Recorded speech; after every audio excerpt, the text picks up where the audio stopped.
Dios te hizo racional, pero te dio la capacidad de creer, de ejercitar la fe.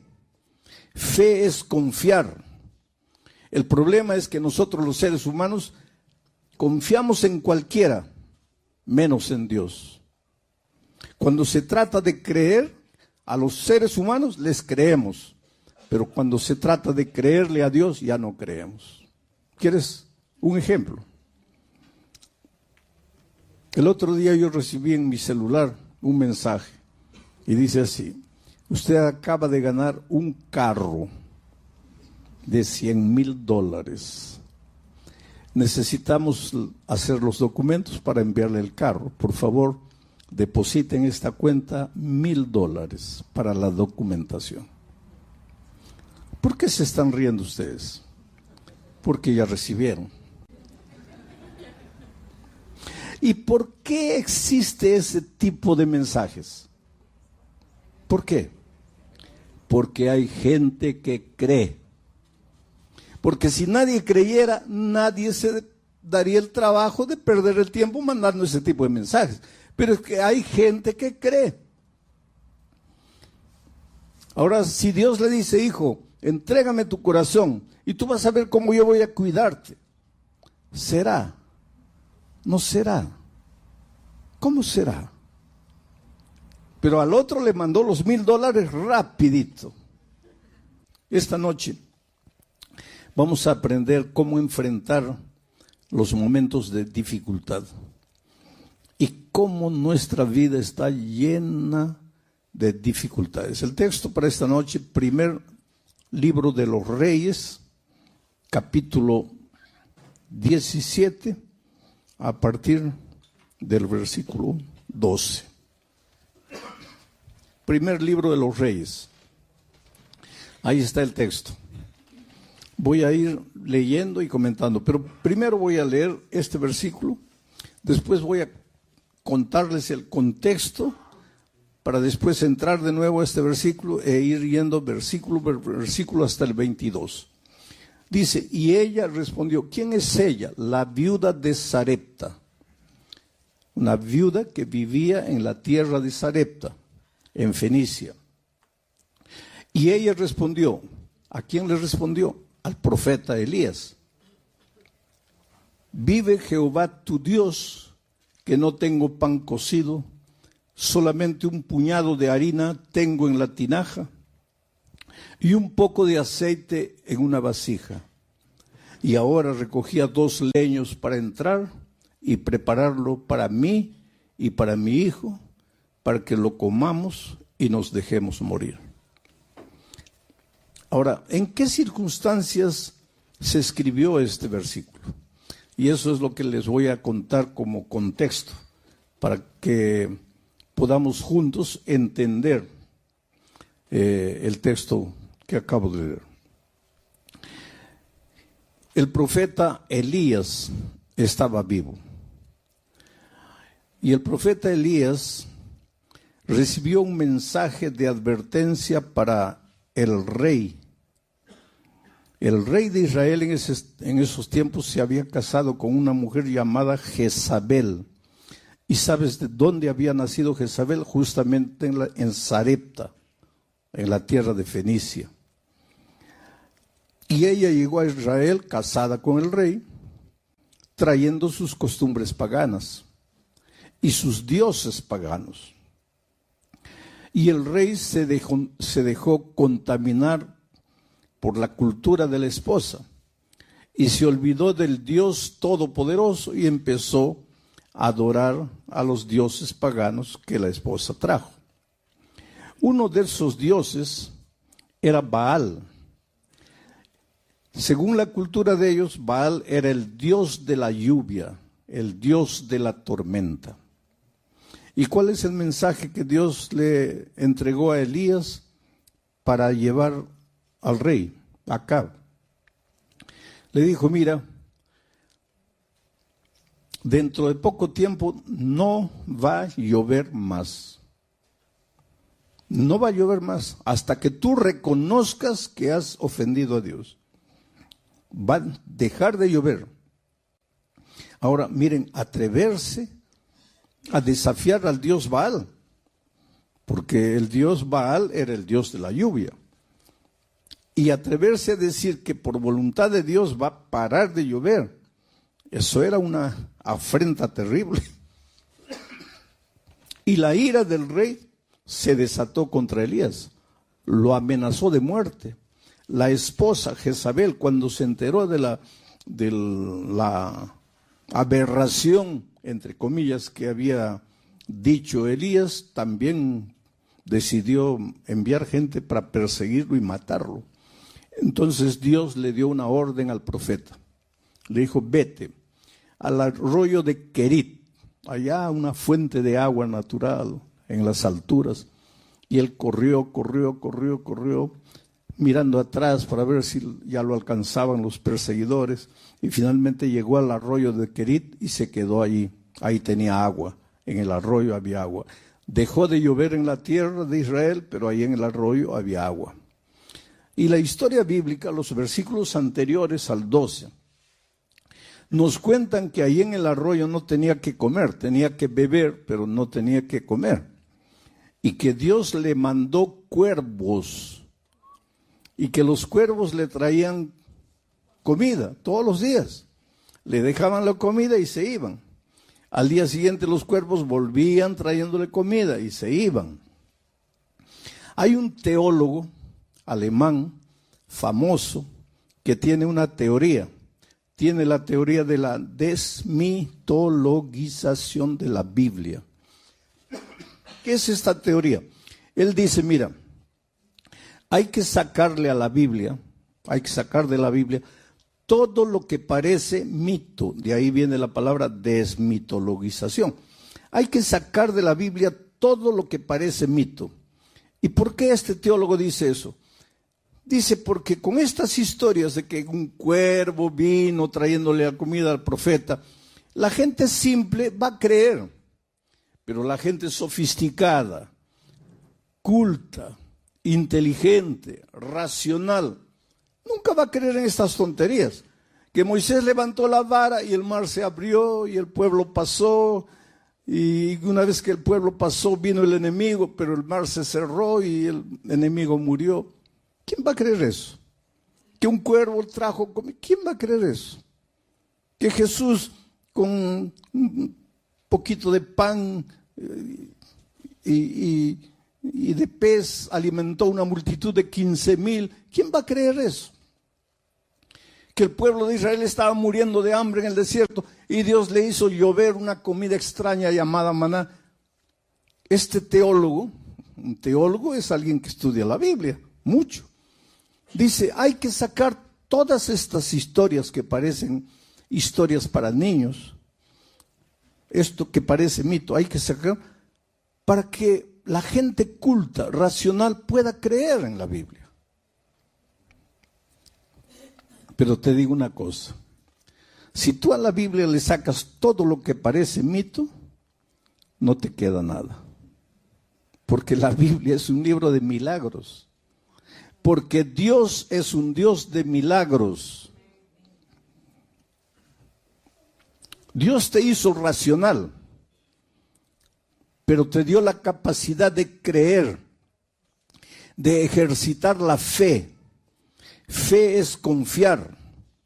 El problema es que nosotros los seres humanos confiamos en cualquiera, menos en Dios. Cuando se trata de creer, a los seres humanos les creemos, pero cuando se trata de creerle a Dios ya no creemos. ¿Quieres un ejemplo? El otro día yo recibí en mi celular un mensaje y dice así: usted acaba de ganar un carro de $100,000. Necesitamos hacer los documentos para enviarle el carro. Por favor, depositen en esta cuenta $1,000 para la documentación. ¿Por qué se están riendo ustedes? Porque ya recibieron. ¿Y por qué existe ese tipo de mensajes? ¿Por qué?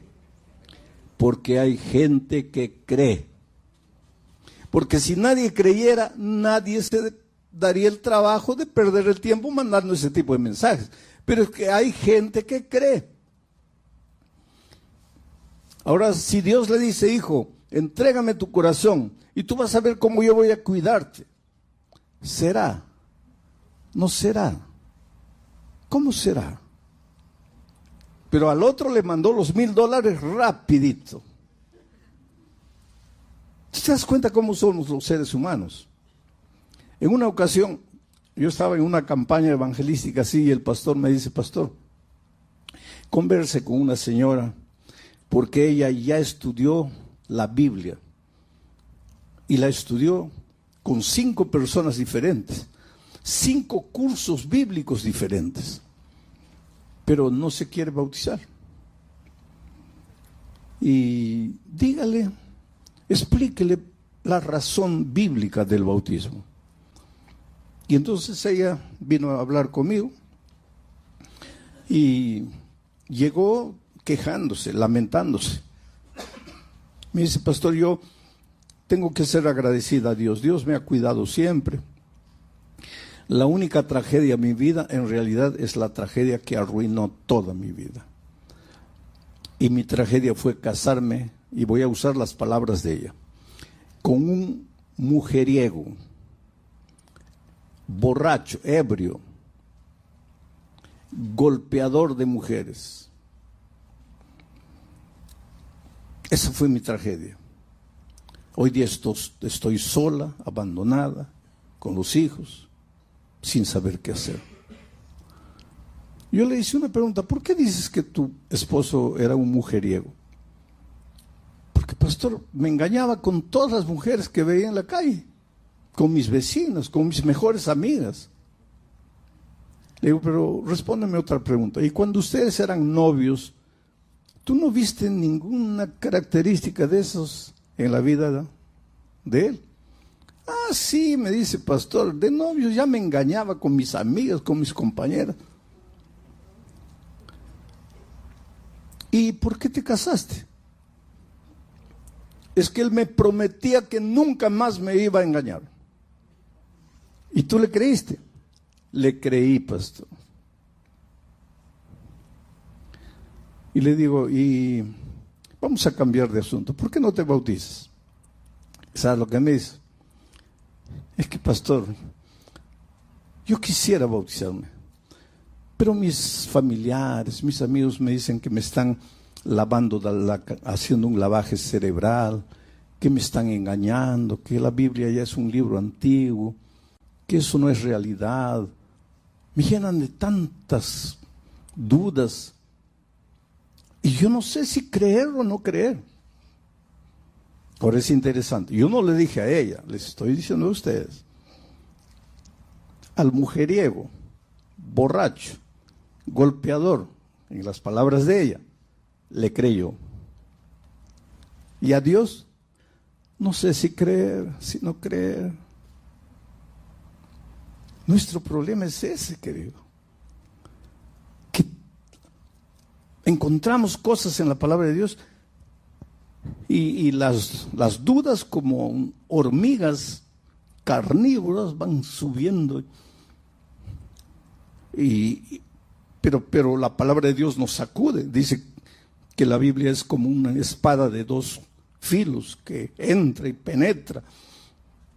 Y a veces de noche nos atormenta, porque sabemos que está escrito, tenemos la Biblia abierta, leemos una vez, está correcto, pero tengo miedo. Bueno, la viuda nos va a enseñar una gran lección esta noche. Elías se fue allá, fue alimentado por cuervos, y aunque te parezca que esa es una historia para niños, no lo es. Es la realidad más hermosa de la Biblia. Cuando la razón no te alcanza, cuando las fuerzas no te solucionan el problema, cuando el dominio propio, cuando la lógica humana falla, por favor no te desesperes. Dale a Dios la oportunidad de ser Dios en tu vida, de hacer las maravillas que la ciencia no puede explicar, que ningún ser humano puede explicar. Porque milagros, ya dije, en los milagros Dios rompe las leyes de la naturaleza.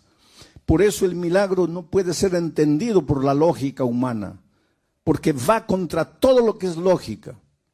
Pero si esta noche yo me pusiese a contarles a ustedes los milagros que Dios ha hecho en mi vida, pasaríamos aquí la noche toda y no terminaríamos. Yo trabajé 3 años en la selva. Fui misionero entre los indígenas de la Amazonía de mi país. 3 años. Dormí con ellos, dormí en el suelo, dormí en el árbol, caminé por la floresta. Muchas veces tenía que beber, otras veces no tenía que beber ni comer. Yo me acuerdo que muchas veces caminaba muriendo de sed, no había agua. Encontraba un charco lleno de renacuajos, ahuyentaba los renacuajos y me tomaba esa agua. Otras veces no había ni charco, había solo un lamazal. Me sacaba la camisa, colocaba lama, apretaba y las gotas que caían me las bebía. Por eso yo siempre digo, yo viajo por todos los países del mundo. Yo digo, la bacteria que quiere entrar a mi estómago tiene que pensar 50 veces, porque corre el riesgo de morir dentro de mí. Dios me envió a la selva para enseñarme a depender de Él. Y yo les podría contar milagro tras milagro, las cosas maravillosas que Dios ha hecho en mi vida. Y si alguna duda quedaba en mi mente con relación a milagros, cuando fui a la selva desapareció todo. Cuando encuentro esto, para mí no me resulta difícil creer, porque yo he vivido en mi propia experiencia eso. Entonces ahora sí, en ese contexto, él fue alimentado en el arroyo de Querit, Elías, por los cuervos, pero el agua se acabó. Y entonces Dios le dijo a Elías, ahora vete a Sarepta, la tierra de Jezabel, la esposa de Acab. En Sarepta, en los límites con Fenicia, también sucedió ese incidente de Jesús. ¿Se acuerdan cuando una mujer Ciro-Fenicia vino y le dijo, Señor, ayúdame?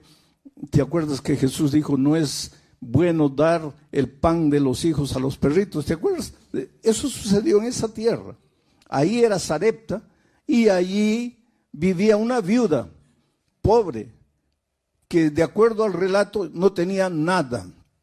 Un poco de aceite, un poco de harina, y ella fue al campo a recoger leña para preparar un pan, comer ella y su hijo. Y en las palabras de ella, prepararse para morir porque ya no había más nada que comer. Entonces Dios viene a Elías y le dice, vete a Sarepta. Ahí hay una mujer a quien ya le he ordenado que te sustente. Pero Dios le dice, Elías, ve allá porque allá hay una mujer a quien ya le he ordenado. Pero ¿cómo le había ordenado? Porque ahora, cuando Elías llega a Sarepta y ve a la mujer recogiendo leña para hacer su último pan, Elías le dice, mira, por favor, prepárame un pedazo de pan, tráeme un poco de agua, que quiero beber. Entonces viene el texto, y ahora vamos a entrar a analizar un poco el texto. Y ella respondió. ¿Quién le habló? El profeta. ¿En nombre de quién? De Dios. Y ella respondió. Benditas las personas que cuando Dios habla responden. Benditas las personas que cuando oyen la voz de Dios toman una decisión. Ella respondió. ¿Qué es lo que respondió? Vive Jehová tu Dios, que no tengo pan cocido.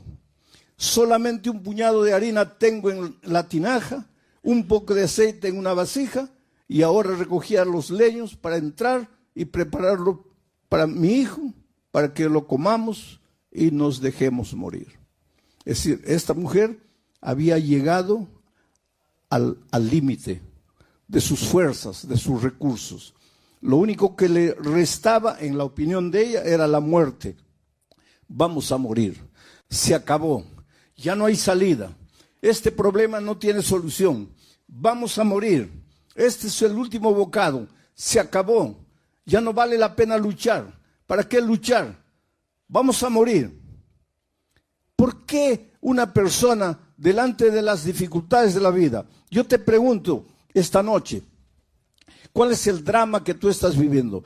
La viuda de Sarepta vivía un drama económico, financiero, de sobrevivencia. No había pan, la harina se había acabado, el aceite se estaba terminando, no llovía, la tierra no producía, no se podía comprar nada. Desde el punto de vista humano, para ella, la muerte era la única salida, la única solución. Estaré predicando en esta noche para alguien que en su vida financiera cree que ha llegado al punto en que ya no tiene salida. Estaré predicando esta noche para alguien que en su vida profesional ha llegado a una situación extrema en que piensa que abandonar todo y largar y olvidarse de todo es la única salida. Estaré predicando para una familia, una pareja que han hecho de todo para solucionar el drama que viven y están llegando a la conclusión de que el divorcio es la única salida. Todos los días enfrentamos luchas en diferentes aspectos de nuestra vida. El sur del Brasil en estos momentos está siendo sacudido por la naturaleza. Hace una semana atrás, 10 días, llovió de tal manera que se inundaron ciudades enteras. Una ciudad prácticamente desapareció. Y para remate ahora comenzó a llover hace 3, 4 días nuevamente, sin parar. Es prácticamente un diluvio. Y hay una persona que inclusive clama a Dios y dice: Señor, pero en tu palabra has prometido que nunca más vas a destruir el mundo con agua. ¿Y qué está pasando aquí? El país está viviendo una situación terrible allá en el sur del Brasil. Pero aquí en Ucrania hay gente que no sabe qué hacer, a dónde ir. La guerra está destruyendo y acabando con todo lo que tiene. Y si nos ponemos a hacer un mapa del mundo, veremos que por aquí hay una tragedia, por allá hay momentos en que pensamos que ya no hay salida, ya no hay solución.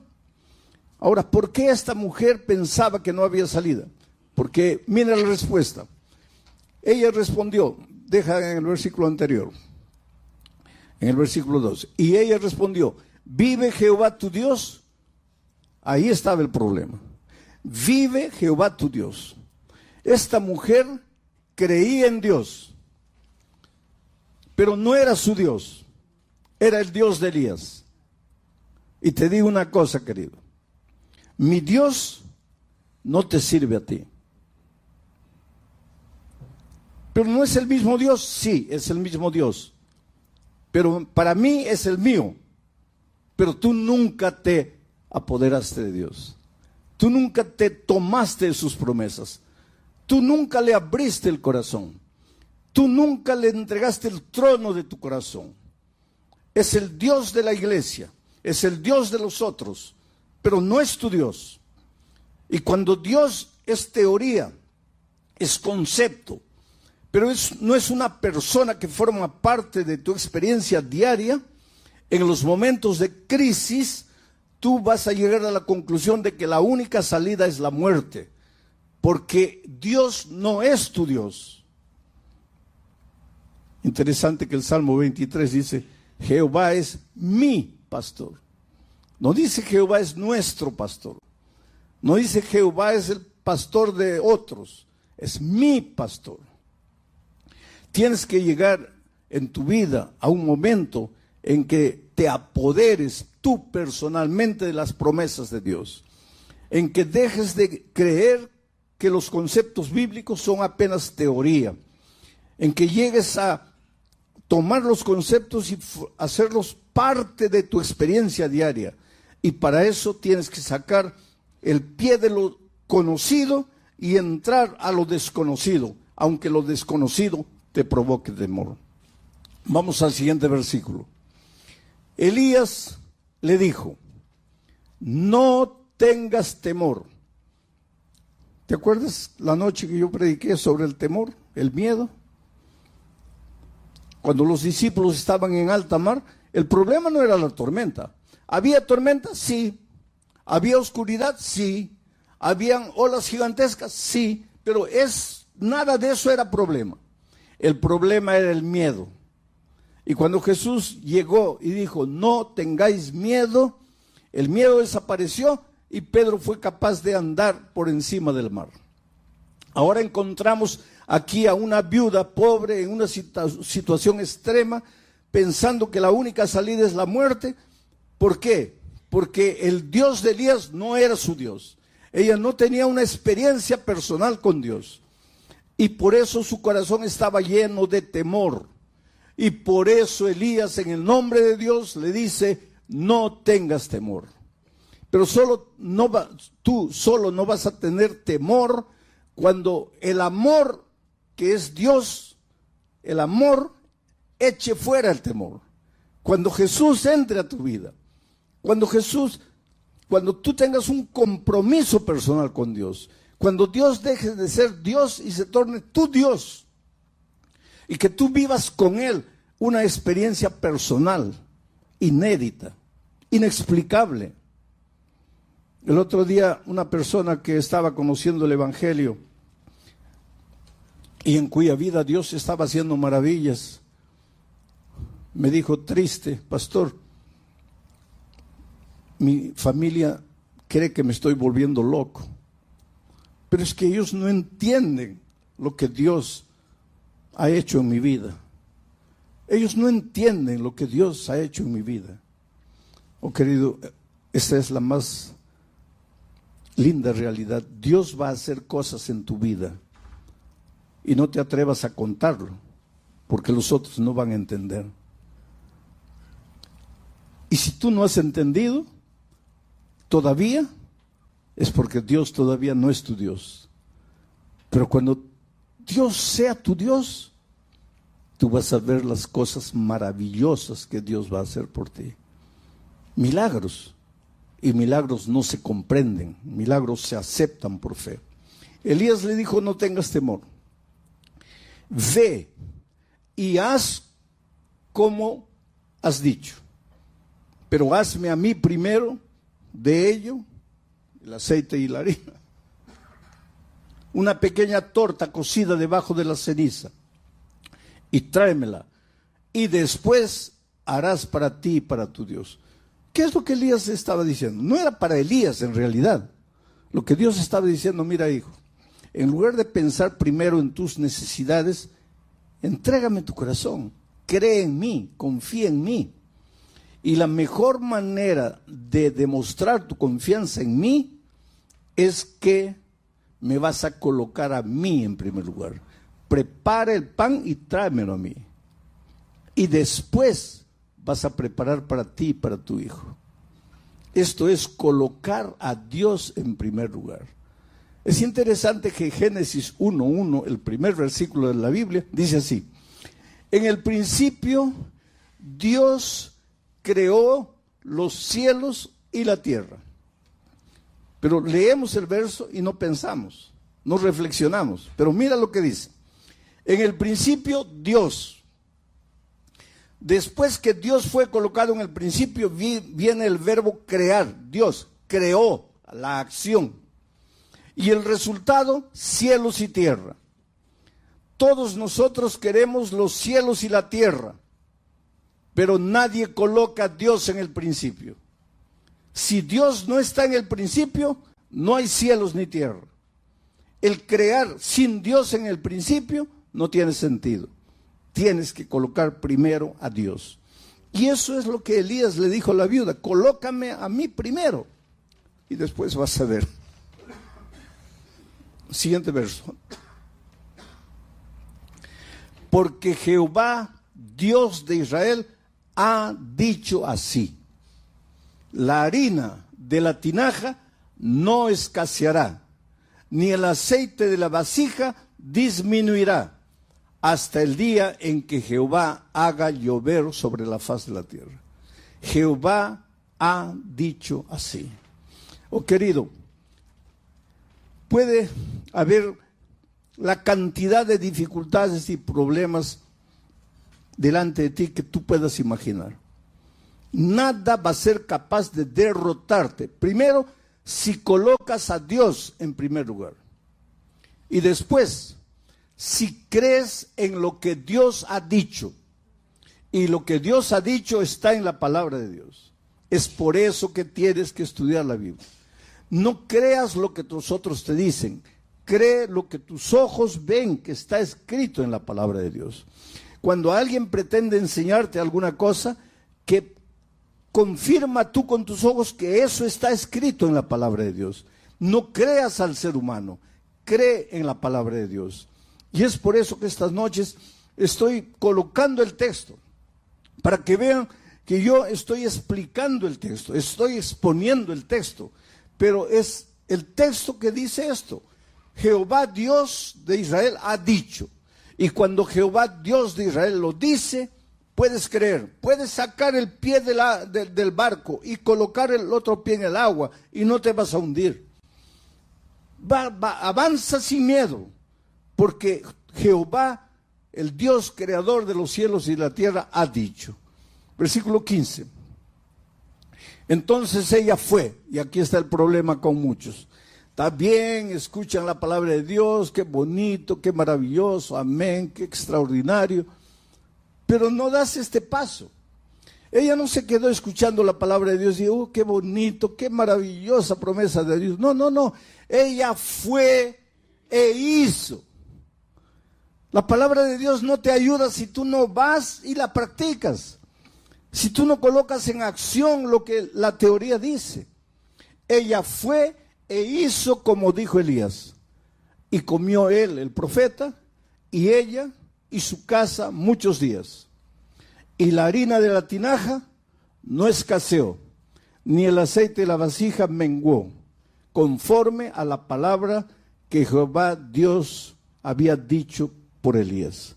2 veces se repite la palabra de Dios, el dicho de Dios, y la última parte dice, todo se cumplió conforme a la palabra que Jehová Dios había dicho. Todo se va a cumplir en tu vida, querido, conforme a lo que Dios ha dicho en su palabra. Pero para eso tienes que conocer lo que Dios dice en su palabra. Por eso la necesidad de hablar con Dios. En tu vida devocional hay 3 cosas interesantes, si tú quieres crecer en la experiencia cristiana. Primero, Dios tiene que hablar contigo. ¿Cómo? A través de la palabra. Tienes que estudiar la palabra. En segundo lugar, tú vas a hablarle a Dios. ¿Cómo? A través de la oración. Y en tercer lugar, tú y Dios ahora van a buscar otra persona. Y vas a hablarle del amor de Jesús a esa persona. Cuando haces esas 3 cosas, estudias la Biblia, oras hablando con Dios, y buscas otra persona para traerla a Jesús, vas a crecer espiritualmente. La mayoría de los cristianos se limita a estudiar la Biblia y orar, pero no incluyen el tercer elemento de buscar a otra persona para Cristo. Resultado, permanecen enanos espirituales, no crecen, porque la única manera de crecer es a través del ejercicio. Tienes que salir y buscar a otra persona para Cristo. Pero pastor, nadie me va a escuchar. Lógicamente, querido. En este mundo no hay nadie que quiera cambiar de religión. Tú eres adventista.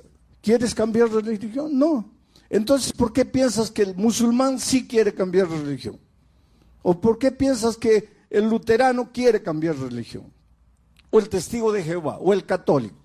Si tú no quieres cambiar de religión, nadie quiere cambiar. Entonces, si tú vas a buscar a las personas, queriendo decirles, tú estás equivocado, mi religión es verdadera, esa no es la manera correcta de testificar del amor de Jesucristo. En el Brasil hay un dicho interesante: ¿quieres ser mi amigo?